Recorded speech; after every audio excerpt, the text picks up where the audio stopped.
बिस्मिल्लाहिर्रहमानिर्रहीम इय्याका नअब्दु व इय्याका नस्तईन। अस्सलाम वालेकुम टू ऑल। तो भाई हमारी आज की डिस्कशन के अंदर जिस टॉपिक के ऊपर हम डिस्कस करेंगे उसका नाम सिंगल सर्किट प्लान होगा।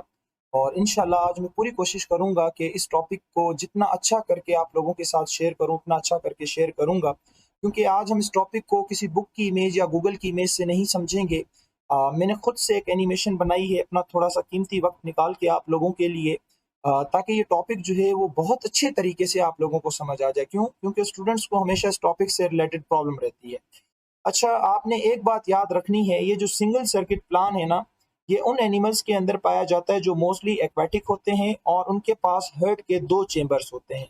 और आप सब लोगों को पता है कि हार्ट के 2 चेंबर्स किसके अंदर पाए जाते हैं? हार्ट के 2 चेंबर्स पाए जाते हैं फिशेस के अंदर, और फिशेस एक्वाटिक होती हैं, पानी में रहती हैं, और इनके हार्ट के कितने 2 चेंबर्स होते हैं। तो पहले हम ये कहानी स्टार्ट करते हैं। इस पूरी कहानी को हम पढ़ लें, फिर मैं समझाऊंगा कि इसको सिंगल सर्किट प्लान क्यों कहा जाता है। तो देखो, मैंने कहा कि इसके हेड के 2 चेंबर होते हैं। तो ये जो है ये इसका अपर वाला पहला चेंबर है जिसे हम एट्रियम कहते हैं। ये दूसरा इसका नीचे वाला चेंबर है जिसे हम क्या कहते हैं? वेंट्रिकल कहते हैं। तो इसके हेड के आपको सिर्फ कितने चेंबर नजर आ रहे होंगे बेटा? 2 चेंबर। अच्छा, अब ये दोनों चेंबर एक दूसरे से जुदा होते हैं, और जुदा करने के लिए ये येलो आपको लाइन नजर आ रही होगी, इसको एट्रियो वेंट्रिकुलर सेप्टम कहा जाता है। जरूरी नहीं है कि आप ये सारा नाम याद रखें, बस सिर्फ ये याद रखें कि इसको सेप्टम कहा जाता है जिसने एट्रियम को वेंट्रिकल से क्या किया हुआ होता है? सेपरेट किया हुआ होता है। अच्छा, आर्ट्रियम और वेंट्रियम इन दोनों के बीच में एक अदद वॉल लगा हुआ होता है।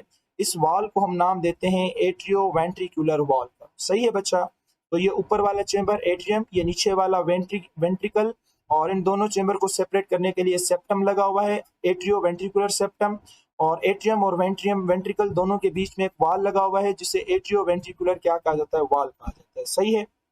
अच्छा, एटीएम चेंबर में आने से पहले यहाँ पे एक छोटी सी स्वेलिंग है, और इस स्वेलिंग को हम किसका नाम देते हैं? साइनस विनोसस का।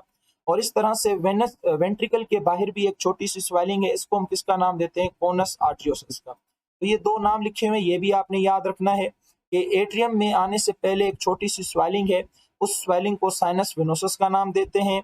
वेंट्रिकल से जब हम बाहर जाते हैं तो बाहर जाते वक्त एक छोटी सी स्वेलिंग हमें मिलती है जिसे हम किसका नाम देते हैं? कोनस आर्टियोसस का। तो कोनस आर्टियोसस भी क्लियर, साइनस वेनोसस भी clear, atrium ventricle, atrio ventricular septum और आर्टियो वेंट्रिकुलर वॉल भी क्या हो गया? क्लियर हो गया। अच्छा, उसके बाद आपको ये वाली आर्टरी नजर आ रही होगी, ये एक बड़ी आर्टरी है, और आपको पता है कि बड़ी आर्टरी को हम किसका नाम देते हैं? एओर्टा का नाम देते हैं। और इसी तरह से ये आपको ब्लू कलर की नजर आ रही होगी, इसको हम किसका नाम देते हैं? इसको हम वीन का नाम देते हैं। सही है भाई? तो भाई वीन भी क्लियर हो गई, आर्टरी भी क्लियर हो गई। बाकी ये इसके क्या है? ये इसके लंग्स हैं, और ये इसकी क्या है? पूरी की पूरी बॉडी है। अच्छा, अब होता यह है कि इसकी बॉडी से डी ऑक्सीजनेटेड ब्लड, अब आपको पता है कि जो डी ऑक्सीजनेटेड ब्लड है वो ब्लू कलर का होता है, स्किन के ऊपर में ब्लू कलर का नजर आता है। तो हम इसको लेके जाते हैं इस पेन से, ये क्या है? ये है सारा का सारा डी ऑक्सीजनेटेड ब्लड। अब ये डी ऑक्सीजनेटेड ब्लड इसकी वीन के जरिए होता हुआ ये सबसे पहले कहाँ जाएगा? इस स्वेलिंग में जाएगा, और इस स्वेलिंग का नाम हमने क्या रखा है? इस स्वेलिंग का नाम हमने रखा है साइनस विनोसस। तो भाई बॉडी से डी ऑक्सीजनेटेड ब्लड वीन के जरिए होता हुआ कहाँ पहुंचा? साइनस विनोसस तक पहुंचा। अच्छा, जैसे साइनस विनोसस तक पहुंचेगा तो यहाँ पे एक छोटा सा वाल लगा हुआ है जो मैंने मेंशन नहीं किया। ये वाल खुलेगा और जितना भी ब्लड होगा वो सारा का सारा डी ऑक्सीजनेटेड ब्लड कहाँ पे आ जाएगा?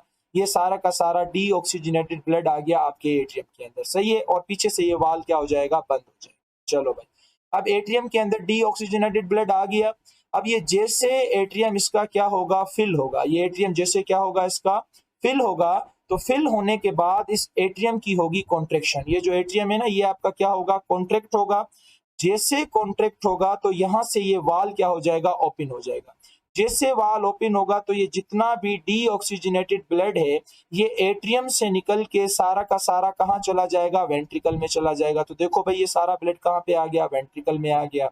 अच्छा, जैसे वेंट्रिकल में आएगा तो ये जो ए वी वॉल है, ये वॉल क्या हो जाएगा? यहाँ पे दोबारा से इस तरह से बंद हो जाएगा। अब जो भी डीऑक्सीजनेटेड ब्लड था वो सारा का सारा कहाँ पे आ गया? वेंट्रिकल के अंदर आ गया।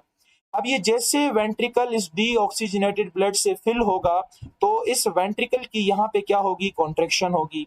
जैसे वेंट्रिकल की कॉन्ट्रेक्शन होगी तो यहाँ पे जो वाल लगा हुआ है वो वाल खुलेगा। ये सारा डीऑक्सीजनेटेड ब्लड यहाँ से वेंट्रिकल से निकल के कहाँ चलाएगा? कोनस आर्टरियोसस के अंदर आ जाएगा। अब जैसे ब्लड कोनस आर्टरियोसस के अंदर आएगा तो यहाँ से एक बड़ी आर्टरी निकल रही है जिसका नाम हमने क्या रखा है, एओर्टा रखा है। अब ये ब्लड सारा का सारा इस एओर्टा के अंदर आ जाएगा और जैसे ब्लड इस एओर्टा के अंदर आएगा तो ये डीऑक्सीजनेटेड ब्लड ये एओर्टा लेके कहाँ चली जाएगी, सीधा लंग्स के पास लेके चली जाएगी। और आप सब लोगों को पता है कि ब्लड फिश के अंदर जो ऑक्सीजनेशन होती है वो हमेशा कहाँ पे होती है, लंग्स के अंदर होती है।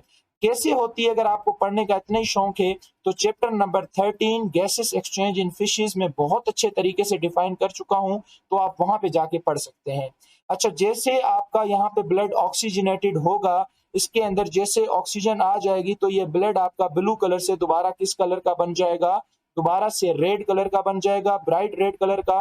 तो यहाँ पे आप देख सकते हैं ये ब्राइट रेड कलर का ब्लड सीधा कहाँ ट्रांसफर हो जाएगा, इसकी बॉडी में।